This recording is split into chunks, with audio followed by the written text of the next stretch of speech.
माता भगवती की कृपा सभी भक्तों पे बरसती रहे और माँ की कृपा जहाँ होती है वहाँ किसी भी भक्त को चिंता शोक मन कभी उसका चिंतित नहीं रहता है और माँ का आशीर्वाद प्राप्त होता रहता है। जगत के विधान को रचने वाली महामाया माँ भगवती अपने भक्तों की हर हमेशा रक्षा करने के लिए तत्पर रहती हैं। माता भगवती का जहाँ आशीर्वाद होता है वहाँ भक्त को किसी प्रकार का कष्ट नहीं सहना पड़ता है और वह अपना समय जीवन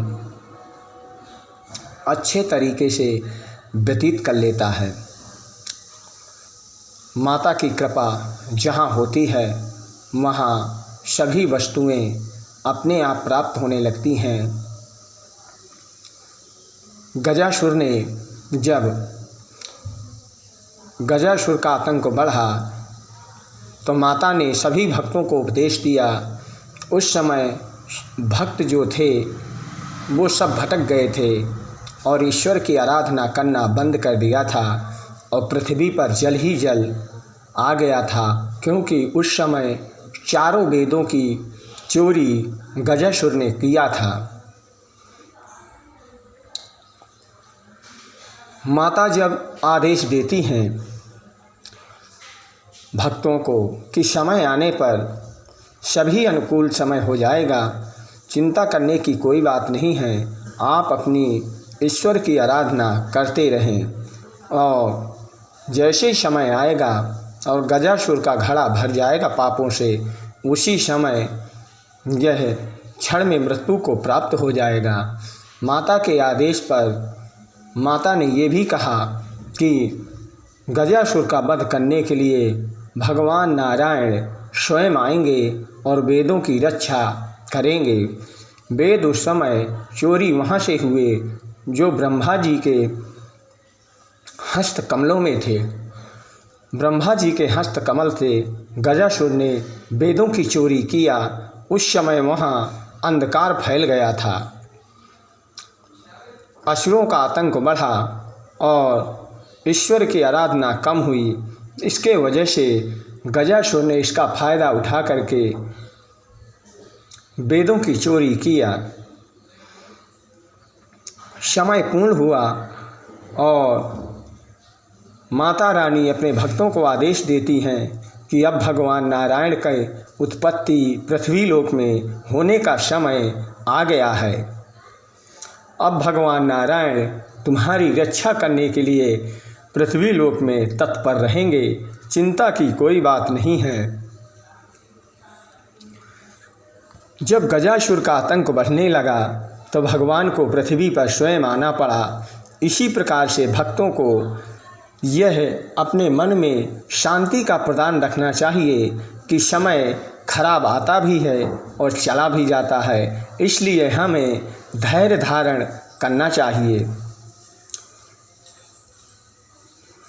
समय के अनुकूल से जो भी व्यक्ति धैर्य को धारण करके वह ईश्वर की आराधना करता है, वह भक्ति के अनुकूल होकर के मन में चिंता व्यक्त होते हुए भी वह उसकी मनोकामनाएं पूर्ण होती रहती हैं।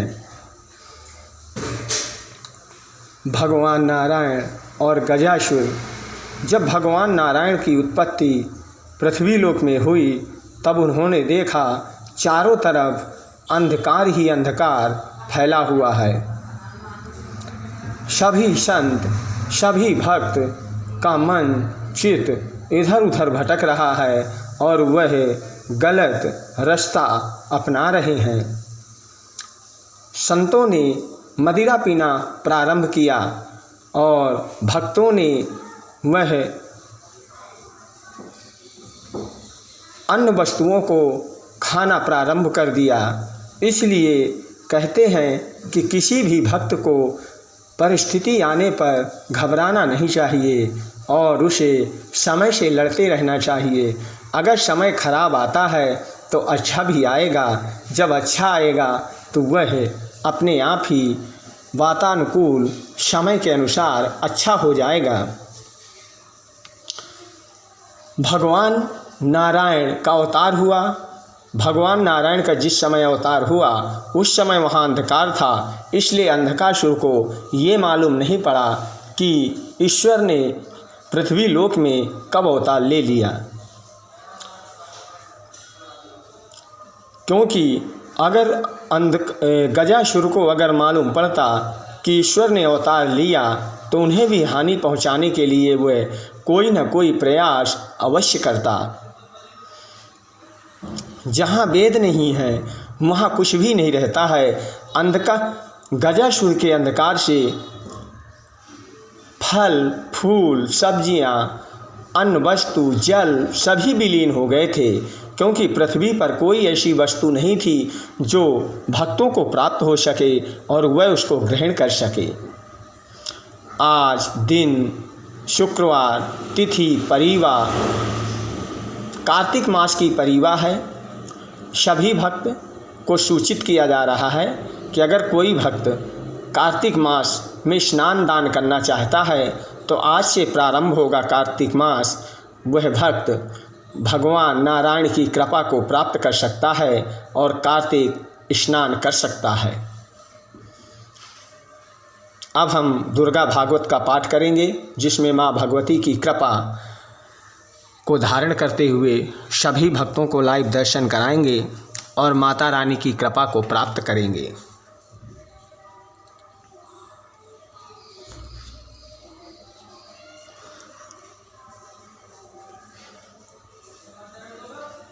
ओम ततस्तो दंता शंभोता प्रजापतेनो ततेजसः नयनं त्रितयं जंघे तथा पावकुतेजसः। उसके भाव हैं, मार्कंडेय जी कहते हैं कि माता रानी की भाव हैं संध्या के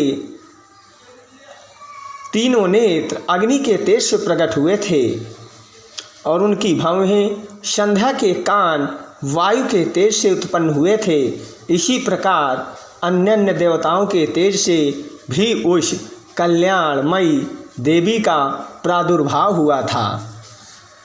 मार्कंडेय जी हाथ जोड़ करके माता भगवती के चरणों में कोटि कोटि प्रणाम करते हैं और ऋषियों को उपदेश देते हैं कि आप भी माँ भगवती का आशीर्वाद ग्रहण करें।